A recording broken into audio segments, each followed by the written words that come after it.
Moi, je suis toujours assez effaré de voir qu'il y a beaucoup de gens qui, le premier réflexe, sont capables de faire en fait des audits complets sans même parler aux clients. Alors, on ne va pas rester sur ma photo, bien qu'elle soit très agréable. Le but d'un audit, ce n'est pas de passer, comme on peut voir souvent dans les pubs sur Google, sur Facebook parfois, qui vous dit on va vous trouver les 80 points clés d'analyse de votre audit. Le but d'un audit, c'est de comprendre votre business, de comprendre ce qui fonctionne et ce qui ne fonctionne pas, et surtout d'aller plus loin. Se dire aujourd'hui, qu'est-ce que je peux faire? C'est-à-dire que bien évidemment, vous avez des outils automatiques qui vous permettent en fait de vous dire tout ce que vous ne faites pas bien. L'objectif de faire un compte par un être humain, c'est justement de faire ce que les outils ne sont pas capables de vous dire, c'est-à-dire ce que votre business pourrait faire différemment. Google Ads, aujourd'hui dans votre business, ça n'est qu'un rouage, ça n'est qu'un élément. C'est-à-dire qu'il faut regarder l'intégrité de la chaîne de valeur. Et la première chose à regarder, lorsque vous faites en fait un site web, c'est de comprendre en fait dans quelle mesure s'inscrit Google Ads. C'est-à-dire qu'aujourd'hui, une conversion, ça n'est ni plus ni moins que la suite d'une conséquence de plein d'événements. La première chose, c'est une requête. C'est quelqu'un qui cherche quelque chose. Derrière, en fait, vous faites une annonce. Il y a une mise en concurrence qui est faite au niveau de Google Ads. Les personnes voient les choses apparaître. Vous faites un message marketing qui envoie sur une landing page, une page web, qui derrière, vous avez un formulaire de conversion, de vente, etc., qui derrière elle-même peut aller encore plus loin, puisque vous pouvez générer du lead, aller dans des CRM et donc faire des suivis de post-vente. Donc il faut bien comprendre que la partie Google Ads, en fait, c'est juste une toute petite brique. C'est un peu comme si vous preniez simplement les briques pour construire une maison en disant bah, c'est bon, la maison est bien construite. Non, parce qu'en fait, il y a plein d'autres éléments qui prennent en compte. Et donc, par exemple, un premier élément, moi je suis toujours assez sidéré que les gens ne prennent pas en compte la vitesse de leur site web. Aujourd'hui, on sait très bien que le site web s'éteint. La vitesse de chargement d'un site web, c'est un élément extrêmement important. Moi, je prends toujours l'exemple, lorsque vous êtes dans le métro, pour les Parisiens, et alors, désolé pour peut-être ceux en province qui connaissent moins les joies du métro parisien, c'est que lorsque vous faites une requête sur votre téléphone mobile, quand vous êtes en plein milieu de la ligne 14, tout d'un coup, bizarrement, ça met beaucoup de temps à arriver. Et donc là, vous pouvez très bien dire ah ma campagne Google Ads ne fonctionne pas bien dans le métro de la ligne 14. En fait, ce n'est pas votre campagne Google Ads qui ne fonctionne pas bien, c'est tout simplement en fait, la vitesse d'affichage de votre site web. Donc, la première chose qu'il faut faire, c'est déjà de regarder votre site web et sa vitesse de chargement. Et c'est juste extraordinaire à quel point ça peut changer beaucoup de choses. La deuxième chose, c'est de regarder la pertinence de votre tunnel d'acquisition. Donc, je me suis amusé, alors j'ai caché qui c'était, mais là, c'est une requête où j'ai fait remplacement disque dur Mac. Donc là, vous tombez sur une page, vous remarquerez, alors c'est écrit un peu petit, mais donc déjà, en fait, on vous parle d'iPad, d'iPhone, etc. Et surtout, c'est que, je ne sais pas vous, mais moi, je ne suis pas chef de produit Apple, c'est-à-dire qu'en fait, je ne suis pas capable de savoir quelle est la marque de mon Apple, enfin, si je suis capable de savoir la marque de mon Apple, mais quelle est la version de mon produit. Et donc, quand bien même, en fait, j'aurais tapé remplacement iPad, en fait, j'ai pas envie de savoir ça. Donc, c'est extrêmement important de se poser la question, effectivement, sur quelle landing page, donc la vitesse de votre landing page, et également le deuxième point, donc effectivement, la bonne landing page, avec les bons produits, les bonnes informations. Un autre élément à vérifier, ce sont les conversions. Donc là, c'est un client que j'ai rencontré, enfin un client qui était prospect à l'époque, c'est qu'il me dit, ah ben voilà, j'aimerais bien voir comment ça se passe, je suis voyagiste, etc. Vous voyez, donc en fait, il avait fait ajout, consultation d'une page clé. Et donc, en fait, il avait mis ça dans les conversions. Autant vous dire que j'étais incapable de lui dire si sa campagne fonctionnait bien, parce qu'il avait tellement de conversions que, grosso modo, tous les groupes d'annonces fonctionnaient extraordinairement bien, toutes les campagnes. Donc, bref, il avait un niveau de conversion extraordinaire, et pour autant, il ne faisait que très peu de ventes. Donc, prenez vraiment bien en compte, c'est quoi une conversion? Et moi, c'est simple, en fait, une conversion, c'est ce qui vous rapporte de l'argent. Point barre. Il n'y a pas d'autre définition d'une conversion. Pensez aussi à l'attribution, et ça c'est vrai parce que de plus en plus, faut savoir une chose, c'est que vous tous, à titre personnel, lorsque vous faites une recherche sur Internet, votre premier réflexe, c'est de prendre à peu près les 5 premiers clics sur Google et de comparer les prix, comparer les services, comparer les offres. Et donc, pensez bien à l'attribution. Puisque bien évidemment, comme la plupart de vos comptes, j'imagine, qui ici d'ailleurs est en un autre mode d'attribution que last click. Okay. Vous voyez, donc là, on est à quoi? À 5% de la salle qui est dans un autre mode d'attribution que last click. Pensez bien en fait à d'autres modèles d'attribution parce que effectivement c'est là. Pardon. L'attribution, alors, oui, merci de m'avoir posé la question. L'attribution, c'est le fait que lorsque vous faites une conversion, vous l'attribuez soit au dernier clic, soit au premier clic. Donc là, on a ce qu'on appelle des modèles en fait, d'attribution. Donc là, vous avez ce qu'on appelle en fait, le modèle au dernier clic, la dernière interaction. C'est-à-dire que 100% de la valeur est attribuée au dernier clic. Dans ce qu'on appelle la première interaction, c'est au premier clic, puisque par exemple, notamment dans le cadre du voyage, souvent ce que vous allez faire, c'est que vous allez faire plein de requêtes, vous allez regarder plein de voyages, et puis vous allez bookmarker, vous allez vous rappeler lequel vous avez aimé, et ensuite vous allez vous revenir a posteriori. Voilà. Et donc ensuite, vous avez des différents modèles, vous avez linéaire, vous avez position dans le temps, etc. Voilà. Et vous avez même Google qui aujourd'hui a sorti un modèle d'attribution dont personne ne sait vraiment ce qu'il y a dedans, c'est sur une base de machine learning, donc voilà, qui fonctionne plutôt bien quand vous avez beaucoup de données. Donc pensez également au modèle d'attribution. Donc c'est extrêmement important, avant même d'ouvrir votre compte Google AdWords, pensez déjà bien à regarder toutes les fuites de votre tuyau, parce que de toute façon, un tunnel d'acquisition, ça n'est ni plus ni moins que, en fait, un moment donné où c'est le moins 10 ans qui détermine la suite du tuyau. Ce matin, lorsque vous êtes arrivé à l'accueil, il y avait beaucoup de queues. Eh ben, vous avez beau avoir plein de possibilités de recevoir plein de gens derrière, de toute façon, c'était l'accueil qui déterminait le nombre de personnes qui rentraient à la minute. Eh ben, c'est exactement la même chose, pareil, sur votre site web et sur vos conversions. Et surtout, et ça, je le dis ça pour nos amis ici qui travaillent en agence, pensez-le dès le début. Puisque la grande stratégie d'avoir un client, de lui faire un audit, de mettre en place plein de choses, et puis ensuite de revenir 2 mois plus tard, ça ne fonctionne pas. Et oui, en fait, c'est parce que votre site web ne fonctionne pas bien, ça fonctionne toujours moins bien lorsqu'on le dit 2 mois plus tard, après avoir mis en place les optimisations. Donc pensez-le à le regarder dès le début, et je dirais même, avant même de faire la première démarche, en fait, de rentrer dans le compte Google Ads. Donc voilà, la campagne Google Ads, ça n'est qu'un élément du mix, et il y a plein d'autres choses. Alors le deuxième sujet, moi que j'adore regarder, c'est pas compliqué, c'est comme ça que je détermine si en fait je vais avoir du travail ou pas, c'est les paramètres de la campagne. C'est la première chose que je regarde parce que en fait c'est simple, c'est là où en fait se cachent les 10% en fait de ROI que je peux faire gagner à mon client dès le premier mois. Donc le premier paramètre de campagne que je vous encourage à regarder, c'est le paramètre de ciblage géographique. Est-ce que qui dans la salle connaît la différence entre les personnes que vous ciblez dans une zone, cibler les personnes qui sont situées dans les zones que vous ciblez ou intéressées? Alors, pour ceux qui ne savent pas de quoi je parle, je vais vous donner un petit tips. Google vous dit de recommander, donc il vous donne la première. Ne suivez jamais cette recommandation. C'est le meilleur conseil qu'on peut vous donner. Donc, je vais vous juste montrer sur la slide suivante, on va voir un petit exemple. Ça, c'est un client qui a gardé la recommandation Google. 15% de son budget est parti dans des pays qui n'étaient pas la France. Pourquoi? Tout simplement parce que en fait, c'est quelqu'un qui avait une activité qui pouvait intéresser des gens à l'étranger, et donc c'était des gens qui étaient intéressés par la zone ciblée. Et donc, tout simplement, on voit, donc on a l'Algérie, on a le Maroc, on a la Belgique. Donc juste en un clic, vous gagnez 15% de budget de ROI. Juste un clic. Donc c'est quand même... C'est un tout petit tips qui peut vraiment bien vous aider. Et surtout, c'est simple, en fait, quand je vois que c'est recommandé, je sais qu'il y a de fortes chances que je vais signer le prospect parce que de toute façon, il y a du travail derrière. Mais à votre avis, est-ce qu'on peut aller plus loin sur les positions géographiques? Eh ben, la réponse, c'est oui, parce qu'il y a un autre deuxième petit tips, parce qu'on a également l'exclusion. Je ne sais pas si vous avez vu, vous avez l'exclusion des personnes en fait, qui sont ciblées dans une zone géographique ou intéressées par celle-ci.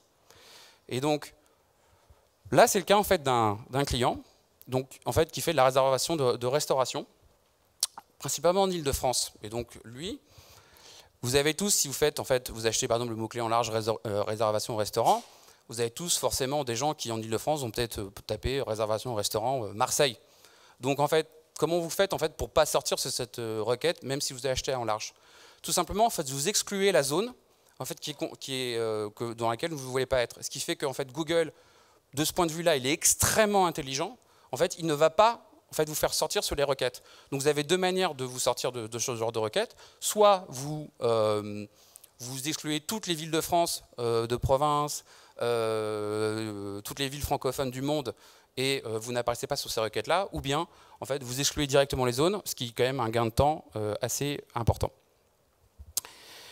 La deuxième chose au niveau des paramètres, c'est utiliser des stratégies d'enchères qui correspondent à vos besoins en termes de budget et à votre volumétrie de campagne.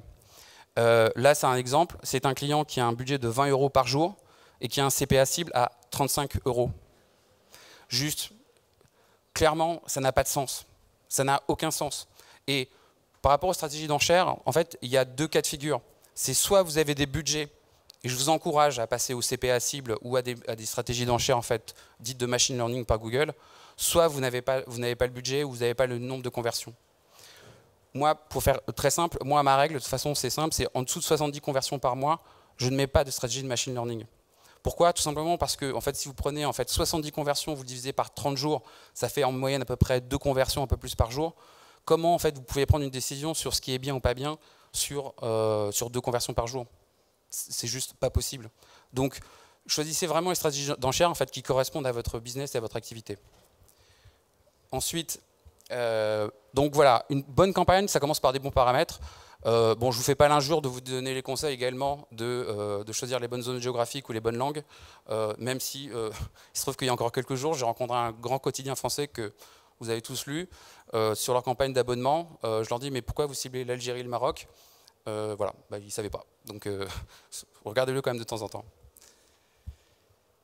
Ayez une vision macro. Alors moi, c'est à peu près ça, je passe à peu près 80% de ma vie quand je fais des audits. C'est sur cet petit outil qui est malheureusement assez peu utilisé. C'est la fonction en fait, des rapports de Google Ads, où en fait, vous avez une capacité de faire jouer les données et de pouvoir avoir une vision macro qui est extrêmement importante. Donc en fait, la capacité rapport, c'est tout en haut à droite, à côté de la petite molette. Donc vous cliquez sur rapport et donc ensuite vous avez la capacité comme ça, en fait, d'avoir un outil en fait, de data vis qui va vous permettre en fait, d'avoir une vision macro sur la qualité de vos campagnes. Donc là, je vous ai fait quelques exemples. Donc ça, en fait, là, j'ai mis donc, en abscisse donc le niveau de qualité et donc le nombre d'impressions, le nombre de clics. Donc là, qu'est-ce qu'on voit? Bon, on voit c'est une campagne en fait, qui a beaucoup d'impressions et beaucoup de clics sur des scores de qualité relativement élevés. Donc on est plutôt content et on se dit globalement, la campagne fonctionne bien, j'ai un bon niveau macro. Mais par contre, je vais passer sur la slide suivante. Qu'est-ce que je peux voir? Ben là, tout d'un coup, là, j'ai beaucoup de clics et j'ai pas mal d'impressions également sur des mots-clés à faible niveau de qualité. Donc, juste avec ce petit tips, en fait, vous êtes capable, sans rentrer en fait, dans les détails et de manière extrêmement macro, de voir tout de suite si votre campagne en fait, fonctionne bien ou pas. Mais là où l'outil est vraiment puissant, et donc si on passe sur la slide suivante, qu'est-ce qu'on voit? En fait, c'est qu'on est capable en fait, de faire jouer ce genre de paramètres en fait, sur de très très nombreux paramètres. Donc là, j'ai fait le niveau de qualité sur les conversions coûts. Donc là, c'est pareil. Là, je suis assez content de moi. Je me dis c'est bien. Mais par contre, si je passe sur la slide suivante, tout d'un coup, voilà, ma vision macro est capable de me dire effectivement, est-ce que ma campagne est pertinente ou pas? Et donc là, tout de suite, je suis capable de voir rapidement si je suis content. Si je passe sur la slide suivante, on va également maintenant faire ce genre de choses. On va sortir, par exemple, sur le niveau de qualité. Mais maintenant, en fait, je vais le faire au niveau des jours. Et donc là, je vais pouvoir être capable en fait, de comparer en fait, au niveau des jours. Et donc là, dans mon exemple, qu'est-ce que je vois? C'est que le dimanche, finalement, j'ai moins de coûts et j'ai plus de conversions par rapport au lundi. Et donc je me dis, effectivement, il y a peut-être quelque chose à faire. Donc après, ça ne veut pas dire pour autant que votre campagne est mal paramétrée. Peut-être qu'il y a des éléments qui font que le dimanche, ça fonctionne mieux. Peut-être parce que en fait, votre business est fait comme ça, parce que c'est un business de loisirs et que donc les gens se connectent plutôt le week-end quand ils sont à tête reposée. Peut-être parce que vous avez un call center qui est peut-être plus disponible pour répondre aux appels et donc ça fait plus de conversions. Il peut y avoir plein de raisons. Mais en tout cas, ça vous donne en fait une vision extrêmement simple et sans rentrer dans des choses très techniques. Et en fait, en 15 minutes, vous êtes capable de voir globalement l'état de la campagne de votre compte Google Ads. On continue. Donc voilà, là je vous ai fait quelques exemples, mais après on est capable donc, de le faire sur les heures. On va voir juste après, on est capable de le faire sur les appareils. Donc là, par exemple, typiquement, alors on est passé un peu vite sur la slide précédente, mais c'est pas grave, on ne va pas revenir dessus, mais c'est un client qui avait un budget limité, et donc on voyait que la plupart de ses campagnes se terminaient à 19 h tous les jours, parce qu'il n'avait pas la possibilité d'être présent toute la journée. Et là, on voit qu'effectivement, c'est un client qui fonctionne mieux, bien évidemment, sur ordinateur que sur mobile. Donc clairement, en fait, il y a peut-être un ajustement d'enchères à faire au niveau du mobile pour dépenser moins et plus longtemps sur le mobile et plus longtemps sur l'ordinateur. Donc pareil, là on va voir donc le taux d'impression perdu. Donc vous voyez en fait vous avez une fonctionnalité, donc là je vous ai pas, on l'avait vu précédemment, donc, mais vous avez à peu près toutes les données possibles, imaginables en fait qui sont disponibles sur la fonction rapport. Donc vraiment, si demain vous voulez vous poser la question de savoir comment est le niveau de votre campagne, faites ça, amusez-vous et surtout si vous êtes une agence, donc vous avez la possibilité donc de le faire directement sur Data Studio. C'est-à-dire que vous pouvez carrément directement en fait, faire toutes vos campagnes, tous vos graphes, et ensuite vous n'avez plus qu'à plugger vos différents comptes, et donc après derrière, donc voilà, moi j'ai un Data Studio de 200 slides, je le plug une fois, et après j'ai plus qu'à regarder ce qui se passe. Et surtout sur ce côté DataVis, si vous êtes avec notamment en agence, ça vous permet en fait, clairement en fait, de voir tout de suite et de montrer de manière extrêmement impactante ce qui fonctionne et ce qui ne fonctionne pas. Voilà, donc on pouvait jouer beaucoup avec les données à l'aide des rapports et surtout, bien évidemment, donc, vous pouvez le faire sur Data Studio. On passe à la slide suivante. Alors maintenant, on va penser à la structure de la campagne. Alors, moi, je vais vous raconter une anecdote. Là, il y a quelques jours, je rencontre un client, il me dit, voilà, ça va pas, ils vendent des bureaux professionnels, quoi. Il me dit, ah, j'aimerais bien qu'on se concentre quand même sur un métier. Et il me dit, ouais, parce que ça, c'est vraiment quelque chose que les gens cherchent beaucoup, quoi. Et là, je lui dis, ah super, très bien. Donc, et là, je regarde son site web et je dis, mais il avait plein de produits, mais il n'avait pas une seule page qui regroupait tous ces produits-là. Et je sais que ça paraît toujours assez bizarre, mais en fait, il faut que vous pensiez, et c'est là où le fait de penser macro dès le départ vous permet en fait d'avoir une vision d'ensemble, ce qui fait que, en fait, ce qui ne fonctionnait pas, c'était pas sa campagne. C'est tout simplement, c'est qu'en fait, il envoyait sur une page qui ne racontait pas la même chose que ce que sa campagne vendait. Donc pensez structure et pensez logique, et donc effectivement, faites en sorte en fait, de mettre les ramettes en fait, dans le même sens que votre campagne. C'est-à-dire que effectivement, mettez tout, en fait, rangez tout bien les choses de la même manière. Donc on passe à la slide suivante. Et donc votre site web, il doit ressembler à votre campagne Google Ads. Voilà. C'est à peu près le seul bon conseil que je peux vous donner aujourd'hui. C'est si votre site web ne ressemble pas à votre campagne Google Ads et inversement, vous avez peu de chances de réussir. Alors, là, c'est un point un petit peu technique. Google, vous savez, il y a quelques semaines ou quelques mois, a changé la manière dont les types de matching ont changé. Avant, moi, j'étais un grand fan en fait, du SKAG, ce qu'on appelle le Single Keyword Ad Group.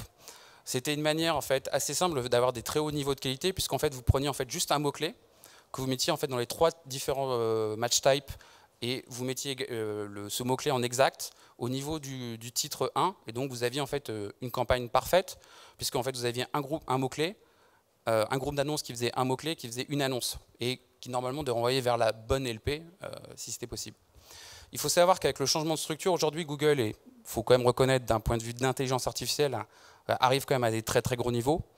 Et d'ailleurs, si vous avez besoin de vous en convaincre, je vous encourage à faire un petit test un jour. Vous faites une campagne en A/B test hyper optimisée et avec une campagne en mots-clés larges. Si votre site web est très bien fait, vous pouvez avoir des super résultats juste avec des campagnes en mots-clés larges.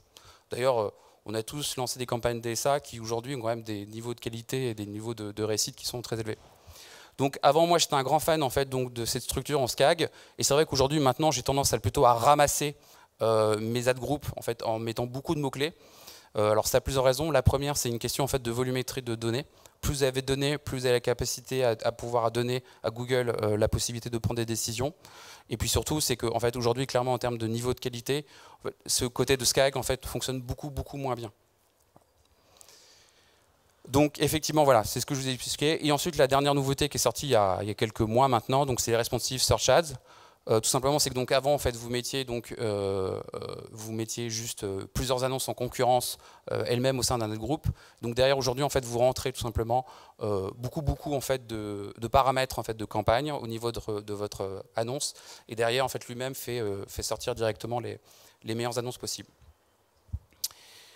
Donc pensez gros et pensez data. Voilà, cherchez à ramasser au maximum vos campagnes. Plus en fait vous avez des campagnes qui sont importantes, plus vous aurez de données et donc plus vous serez capable de prendre de décisions. Alors bien évidemment, je ne vais pas vous faire le chapitre sur tous les KPI à suivre pour vérifier si votre campagne fonctionne bien ou pas. Vous avez ce qu'on appelle les juges suspects, bien évidemment le niveau de qualité qui est extrêmement important, le taux d'impression. Ça, c'est un point que moi, je regarde énormément. Surtout, regardez bien le taux d'impression perdu. C'est un vrai critère qui va vraiment vous aider.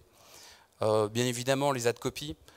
Pensez vraiment toujours utilisateur. Clairement, souvent, on oublie les call to action et ça va vraiment vous aider.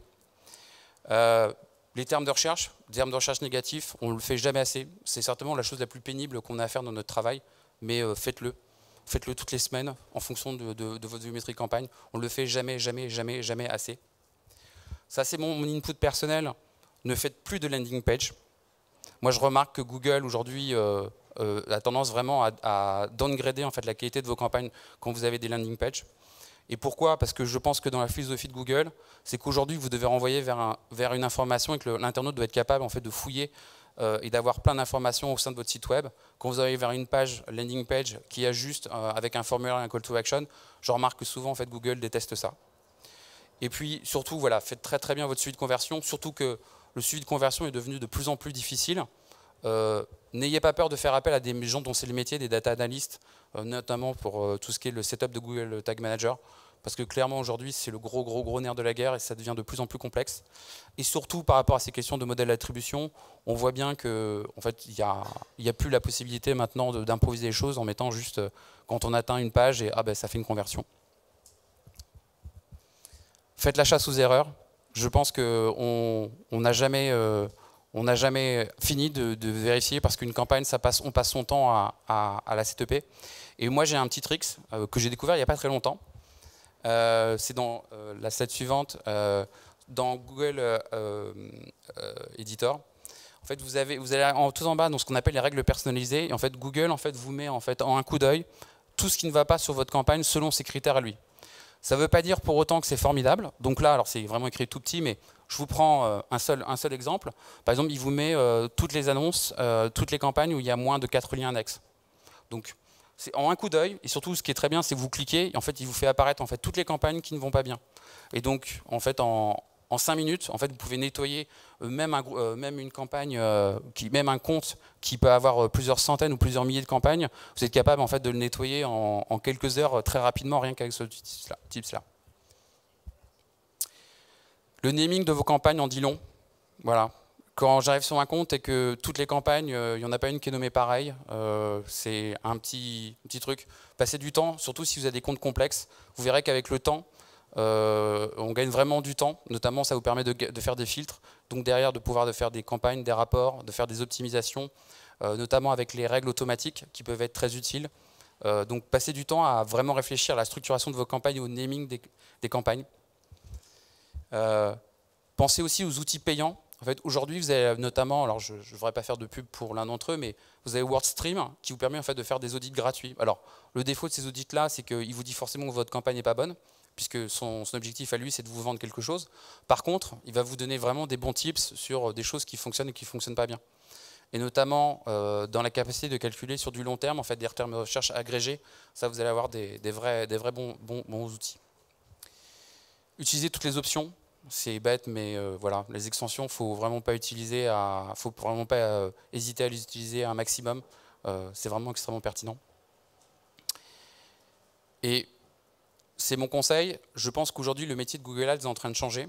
C'est-à-dire qu'aujourd'hui, notre métier avant, qui était un métier très manuel, qui était très de faire des groupes d'annonces, de faire des campagnes, est en train de changer. Aujourd'hui, on passe vraiment dans un métier de conseil. On l'a vu avec ce que je te présentais en tout début de présentation. On change de métier et donc il faut être vraiment dans un métier de conseil, d'accompagnement et utiliser au maximum l'IA de Google parce qu'elle est vraiment extrêmement puissante et je ne suis pas pro Google ni je ne travaille pas pour Google donc je vous le dis de manière très libre. Merci Thomas.